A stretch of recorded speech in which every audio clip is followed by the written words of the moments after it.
Naiset na namin ito for test printing. Ito importante, kailangan may stopper siya dyan at yung frame natin ay ayan, sasakay na ganyan, ano? Yung ito, iiwasan niya yung mga bilbil nito. Iiwasan niya. Yun yung purpose nitong ano, specially made na frame natin. Iba ito kumpara sa pang slim. Kasi yung slim wala siyang ganyan, wala siyang bridge na ganyan. Kundi flat lang siya. Makikita nyo yan, flat lang talaga siya. At saka mas malapad. Pag tininan nyo yan, oh, mas malapad siya. Magte-test print na.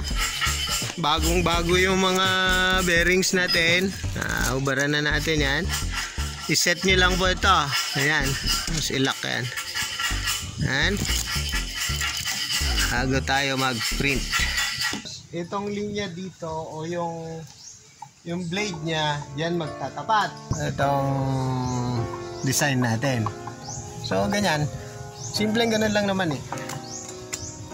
Okay, na-condition na po namin yan. Magtatatak na lang. Okay na, tanghali na at kakain na.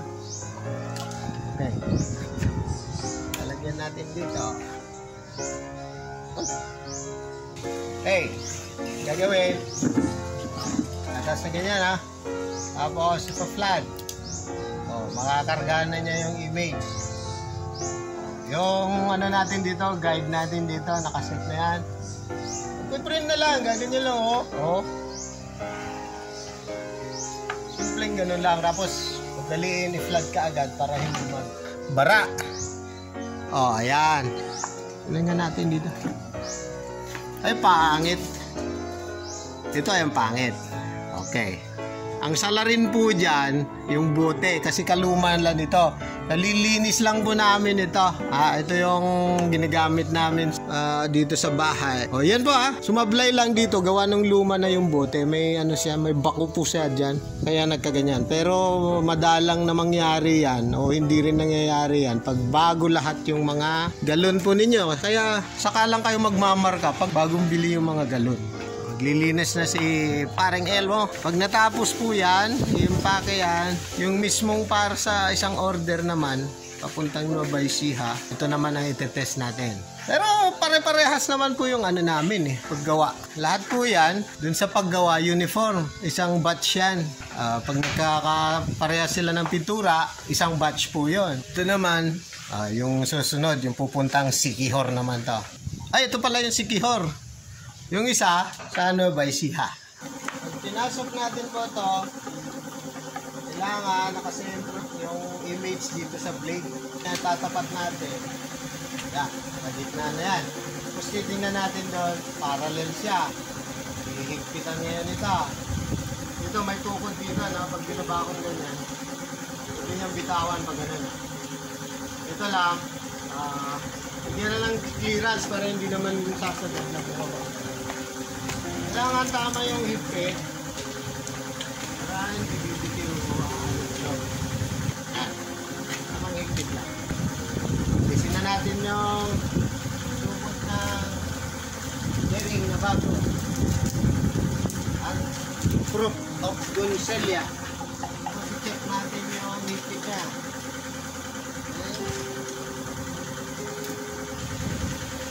Lock po siya dito, counter. Yan yung dito sa dulo. Ito, bagong hugas namin ito. Ulit.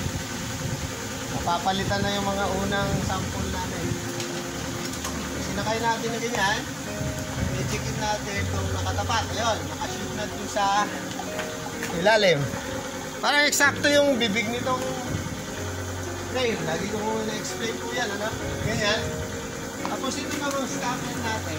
Yun na, tatapat na natin.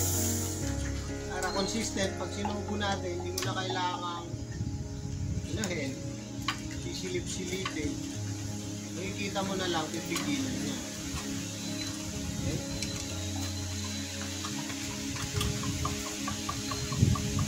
Okay? Pag inalis po yan, ganon. Ganon mo, mararamdaman lang yan. Pipigilan niya sa tamang tapat.